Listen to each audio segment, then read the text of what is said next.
Hi everybody, it's already February 11 of 2026 and let's go through the news of today.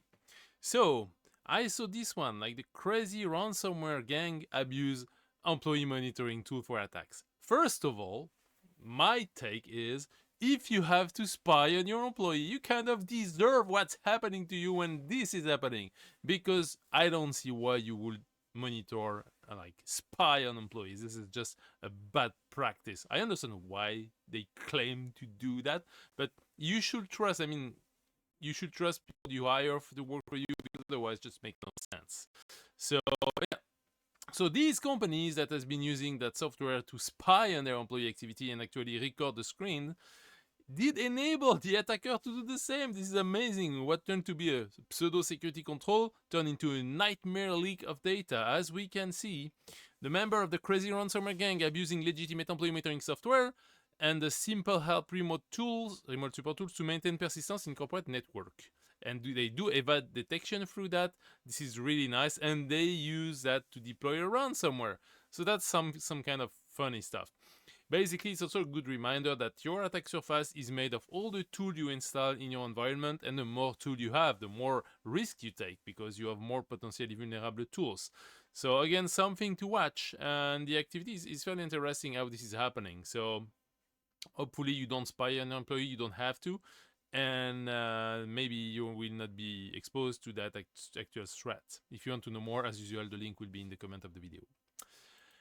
Ivanti EPMM exploitation, one of sleeper web shells. Another one, I would call it, I don't know, it's the tool is an actual mobile monitoring solution, mobile management solution, which is okay, fine. You need to manage the professional corporate phones, mobile phones. But what happened is that this software had a vulnerability, and during the time it was vulnerable and unpatched, the attacker took the opportunity to deploy kind of a backdoor, if we can call it like that, a web shell, a sleeper web shell that actually is resold as an access by criminal access brokers to other criminals to actually exploit the data. So this is something to keep in mind, and this is always a reminder. The longer you take to patch a known vulnerability which is made public, the bigger the risk you take to end up in such situation. So something to keep in mind.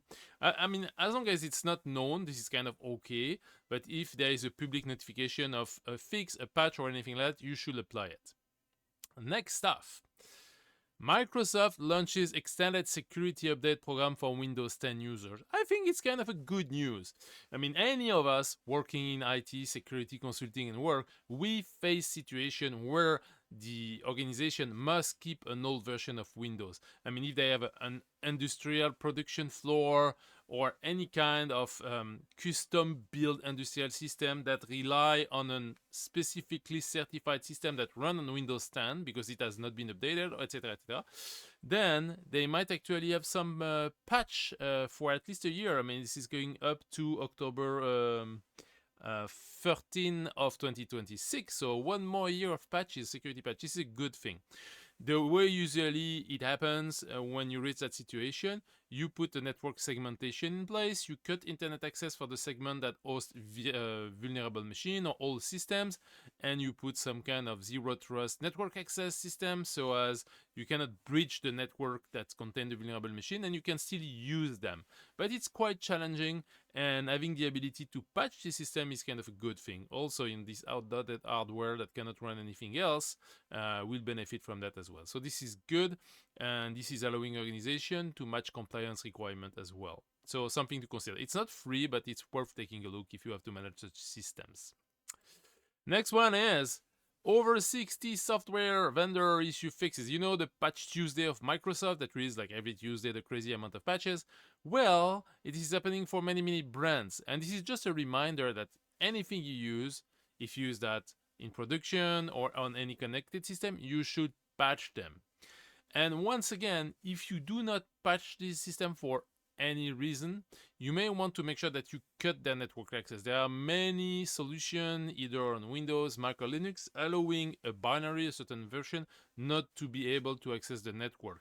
I mean, you may be stuck in an old version for some reason, licensing, cost, compatibility requirement or whatever, and hopefully these tools will not need access to the internet and they can work locally. So if you isolate them, you kind of reduce the attack surface, and this is some kind of a workaround if you cannot patch them. Otherwise, you should keep your software updated and patched. A lot of CV is covered in this one. I will share the link as well. But yeah, you see so many vendors in it, and this is like a hell of a patching stuff. Even like, you know, Synology, Siemens stuff, SolarWind. Oh, you cannot, if you are an IT manager or security manager for an organization, I hope you have a software that allow you to consolidate the view of the vulnerable software in your software inventory, because manually this is not something you could do, sadly. I mean, you will forget something. That one is interesting.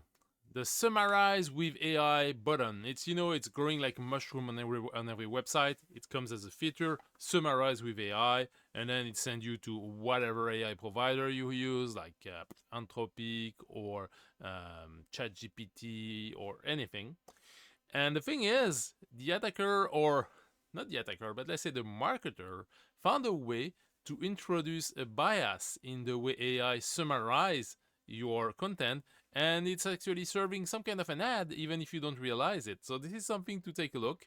Basically, the way it works, they do send pre-filled prompt through a URL parameter, and when you click, the AI work and process the thing, but add the prompting information that has been filled on top of the summary, and it can actually embed a bias in the information you read and eventually share, because if you don't read and use your analytical mind and common sense, and you don't realize that you are served with some kind of poison result through selling stuff, you may actually do sell stuff for other people and you don't realize it. Something to keep an eye on it.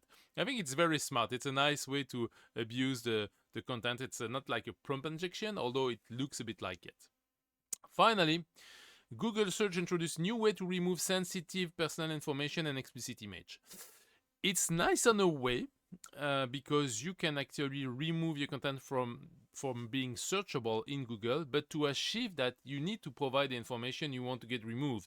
So somehow you give Google a bit more information, and you allow Google to know who's the owner of that information, and make you a target that is very much more identified for them. So you kind of raise the value of your tracking. Yet, if you have some sensitive info that you don't want to be seen the result, this is an option that you could take. Yet, Google is only showing results from content that it has found on other websites and services. That means that even if you get the content removed from the Google results, the content is not removed from the actual source website. So this is kind of a partial approach. It would be nice if you are a public person and you want to know what's happening, and someone shared something about you and you don't really want to assume or own it, as we say. Then that might be an option. But keep in mind that that won't remove the information from the source. So that's it for today. I hope it's bringing you value. Trying to bring some explanation of that. As usual, don't forget to like and subscribe to the YouTube channel. It's helping me grow the channel and my backup channel. And you will always find me on LinkedIn as well. So that's about it. Wishing you a great day. And that's it. See you later. See you tomorrow. Bye-bye.